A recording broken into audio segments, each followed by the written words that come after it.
Assalamualaikum warahmatullahi wabarakatuh. Halo anak-anak kami kelas 6 Sekolah Dasar yang Soleh dan Solehah. Bertemu kembali di channel Erizal Labai.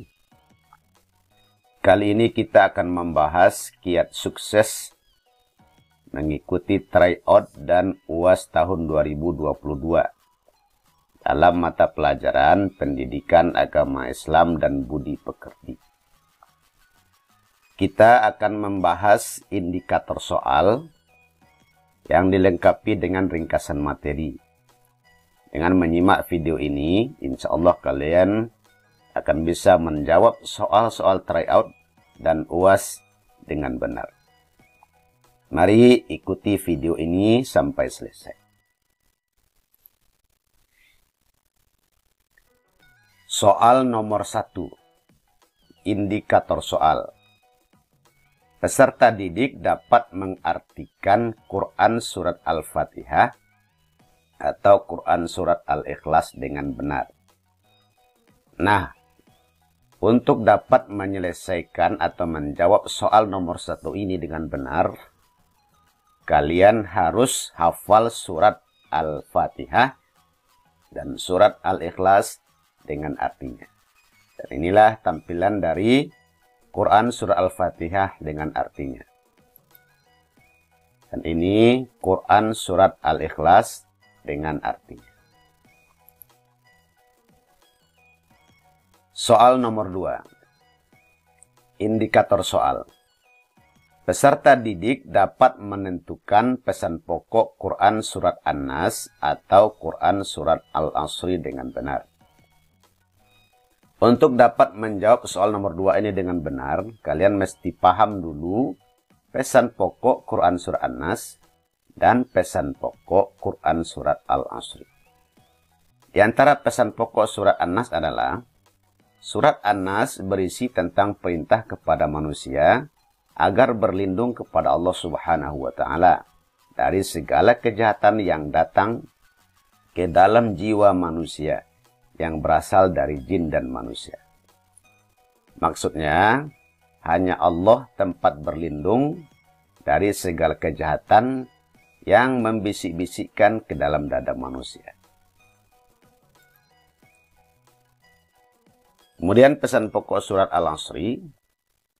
Al-Asri artinya masa atau waktu. Pesan surat Al-Asri adalah semua manusia berada dalam keadaan merugi apabila tidak mengisi waktunya dengan perbuatan-perbuatan baik. Maksudnya, orang yang menyia-nyiakan waktunya, maka dia akan berada dalam kerugian. Dijelaskan lebih lanjut, orang yang tidak merugi dalam surat Al-Asri ini adalah pertama orang-orang yang beriman, orang yang beramal soleh, orang yang berwasiat dengan kebenaran, dan orang yang berwasiat dengan kesabaran.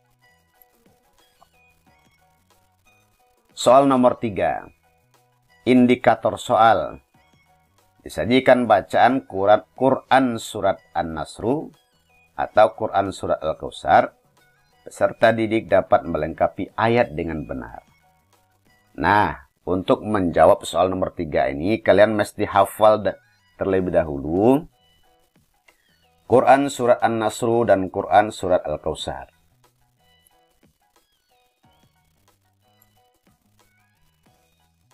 Soal nomor 4. Peserta didik dapat menentukan urutan ayat Quran Surat Al-Fil atau Quran Surat Al-Falaq dengan benar.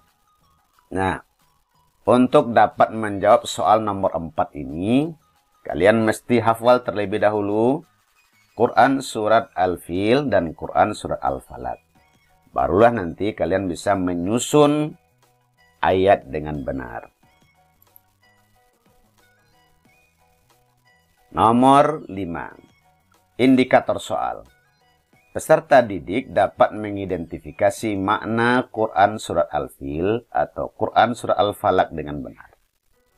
Nah, untuk bisa menjawab soal nomor 5, kalian mesti memahami makna atau pesan pokok dari Surat Al-Fil maupun Surat Al-Falaq. Nah, inilah beberapa pesan pokok Surat Al-Fil. Surat Al-Fil mengisahkan kehancuran Raja Abrahah dan pasukan bergajah yang hendak menyerbu Makkah. Surat ini mengajar Rasulullah dan umatnya, termasuk orang-orang Quraisy, untuk memperhatikan tanda-tanda kekuasaan Allah, khususnya dari sejarah. Surat Al-Fil mengingatkan nikmat Allah kepada orang Quraisy. Allah telah menyelamatkan mereka dari pasukan Abrahah, tersebab perlindungannya kepada Ka'bah yang ada di tengah-tengah suku Quraisy. Allah Maha Kuasa, segala kekuasaan tunduk kepada kekuasaannya. Maka siapa yang dilindunginya, tidak ada yang mampu mencelakainya. Sebaliknya siapa yang dihancurkan Allah, tidak ada yang mampu melindunginya. Kemudian sangat mudah bagi Allah untuk menolong siapa yang dikehendakinya. Kemudian lagi, kita tidak boleh menyombongkan bila kita memiliki kekuasaan. Pesan pokok Quran Surat Al-Falaq.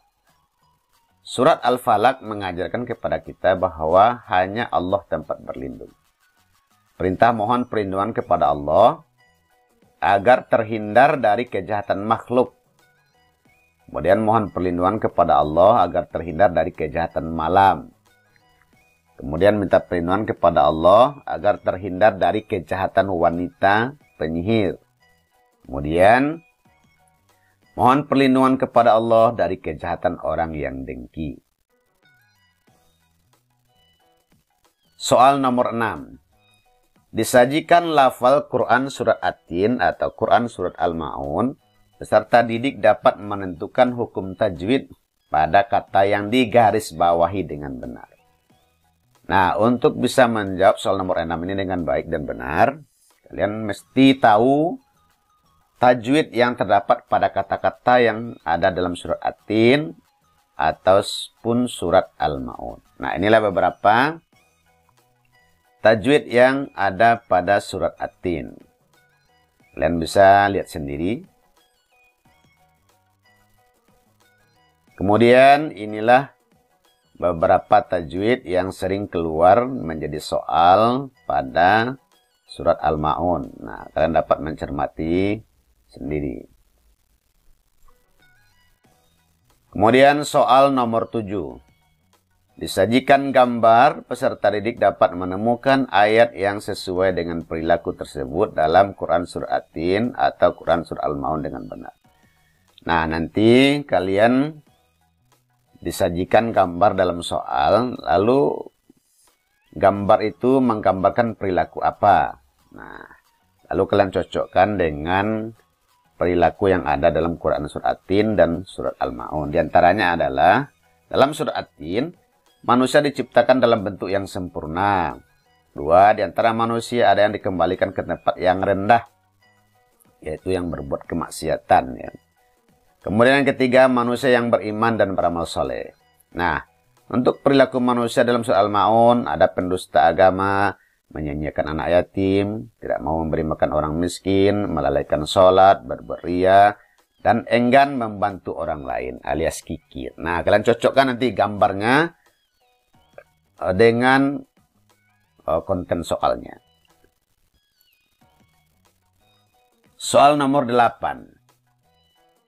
Peserta didik dapat menghubungkan ayat dan arti Quran Surat Al-Kafirun, Quran Surah Al-Ma'idah ayat 2 dan 3, Quran Surah Al-Hujurat ayat 12 dan 13. Nah, untuk dapat menghubungkan antara ayat dengan arti, tentunya kalian mesti hafal terlebih dahulu Quran Surah Al-Kafirun dengan artinya. Inilah tampilannya. Kemudian Quran Surah Al-Hujurat ayat 12 dan 13. Nah, inilah tampilannya.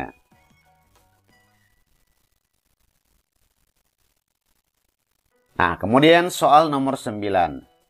Disajikan fenomena sosial berbangga-bangga dengan ras, suku, bangsa, dan bahasa.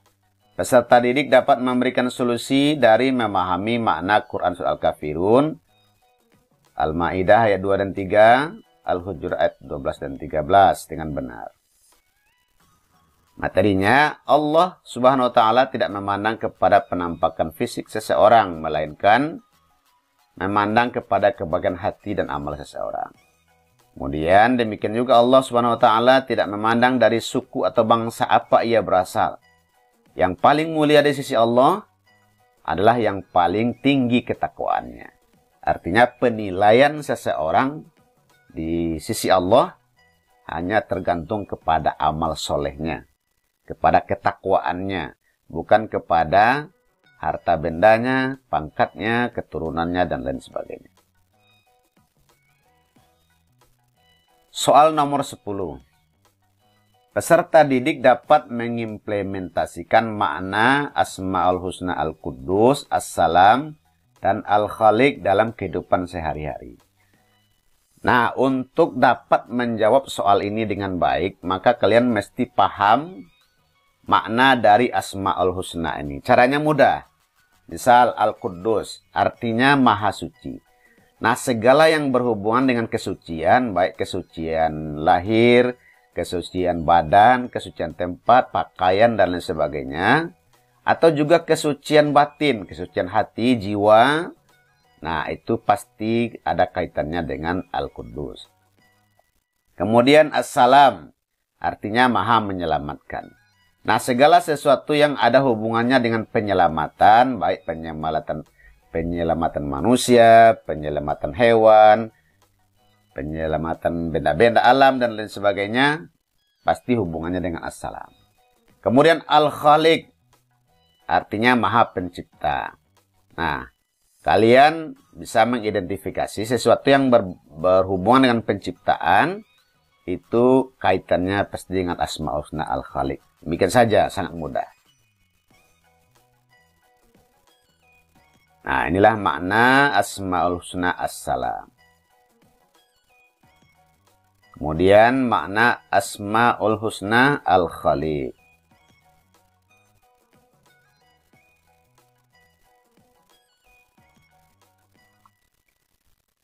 Nah, demikian dulu kita bahas soal 1 sampai 10.